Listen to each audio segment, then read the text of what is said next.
Hello again, my friends. As always, I'm yours, teacher Cedric.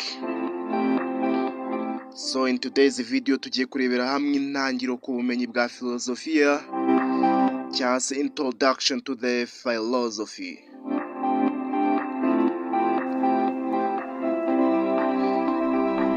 So guys, niba ari ubwa mbere ino YouTube channel, please click kuri subscribe icon kugira ngo tujye tubana no mu yandi masomo ajyanye na philosophy. So in the beginning, mureke turebere hamwe ubusobanuro cyangwa se ibisobanuro bya filozofiya.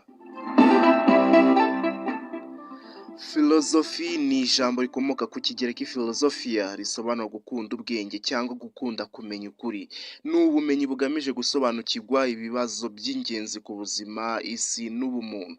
Abafilozofi bibanze nka Socrates, Plato na Aristotle bagize uruhare rukomeye mu ishingo ry'ubumenyi.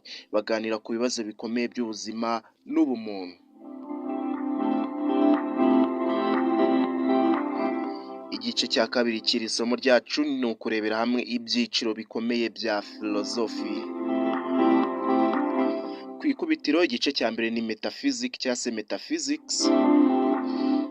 Iyi metaphysics isuzuma isano riri hagati y'ibintu byose biriho n'ukuri kw'isi. Igerageza gusobanura ibibazo nk'ibi: ese isi iriho gute? Ni iki gituma ibintu bibaho uburyo bibaho nyine? Igice cya kabiri cyitwa epistemology cyangwa se epistemology.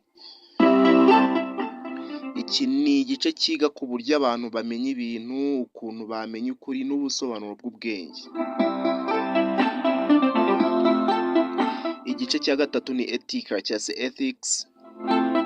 Iki gice kibanda ku byiza n'ibibi, ubutabera n'uburyo abantu bakwiye kwitwara kugira ngo babeho mu mahoro n'ubwubahane. Guys, ikindi gice ni logic cyangwa se logic. Iri ni isomo ryiga uburyo bwo gutekereza neza no gukora ingingo zifite ishingiro. Ikindi ni aesthetic cyangwa se aesthetics. Iki ni igice cyiga ibyiza bijyanye n'ubuhanzi, ubwiza n'uburyo abantu bafata ibyiza n'ibibi mu buhanzi.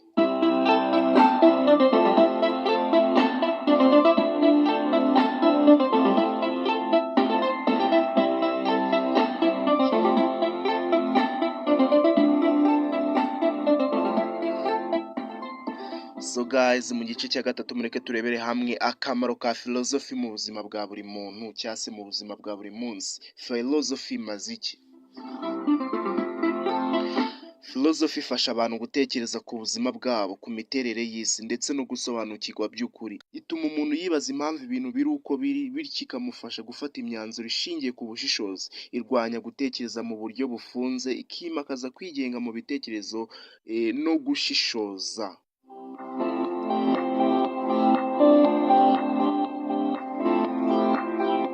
So guys, mu gice cya kane mureke turebere hamwe ubumenyi bwa philosophy mu Rwanda.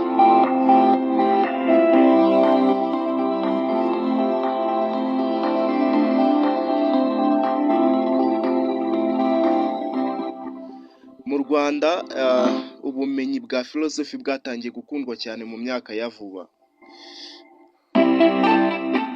aho amashuri makuru na za kaminuza byatangiye gutanga amasomo ya philosophy. Ibi byatumye benshi mu rubyiruko batangira kumva akamaro ko gutekereza neza no gushishoza mu buzima bwabo bwa buri munsi.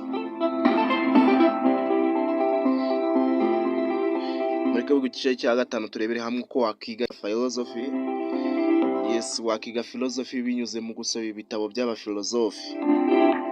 Hari ibitabo byinshi byanditswe n'abafilozofi b'ingenzi nka Socrates, Plato, Aristotle ndetse n'abandi benshi cyane.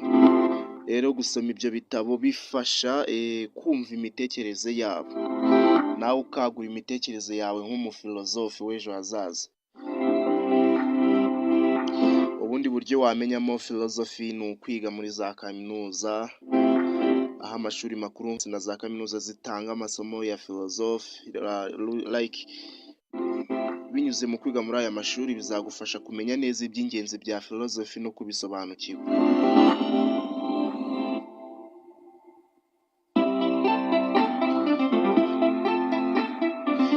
guys, ubundi buryo wakigamo philosophy ni ugukorana ibiganiro n'abandi,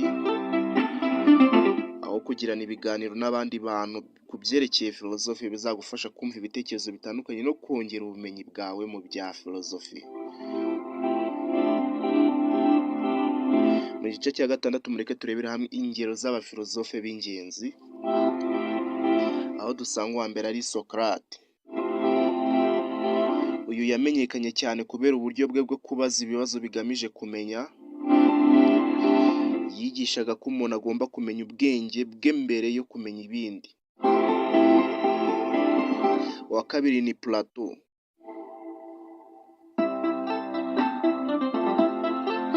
Uyu Plato yanditse ibitabo byinshi birimo The Republic, aho yavugaga ku buryo bwiza bwo kuyobora igihugu no kubana mu mahoro. Undi mufilozofi twavuga ni nka Aristotle. Uyu yanditse ku bintu byinshi birimo siyansi, politiki, etika n'ubumenyi bw'ibintu. Uyu Aristotle yagize uruhare rukomeye mu gutanga ubumenyi bw'ibanze ku bintu byinshi. So guys, in the end of this lesson, muri make twavuga yuko philosophy ari ubumenyi bw'ingenzi mu buzima bwa buri muntu. Ifasha umuntu gutekereza ku buzima bwe, ku miterere y'isi ndetse no gusobanukirwa by'ukuri. Yes, mu Rwanda rero ubumenyi bwa philosophy bukomeje gukundwa kandi ni ngombwa ko abantu benshi babwiga kugira ngo bagire ubumenyi bwisumbuyeho.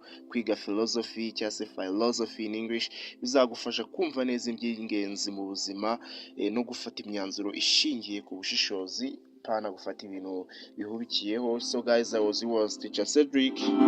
I hope that we'll be together in the next lesson. Niba ari ubwa mbere wese ino YouTube channel, please click kuri subscribe icon kugira ngo n'ayandi masomo ajyanye na philosophy atazigira gucika. Niba uri interested mu masomo nka geography, literature, entrepreneurship, history, humura nayo njya nyakora. Usasearchinge teacher Cedric Geography niba ushaka amasomo ya geography. Usasearchinge teacher Cedric Entrepreneurship niba uri interested in entrepreneurship studies. Usasearchinge teacher Cedric Geography.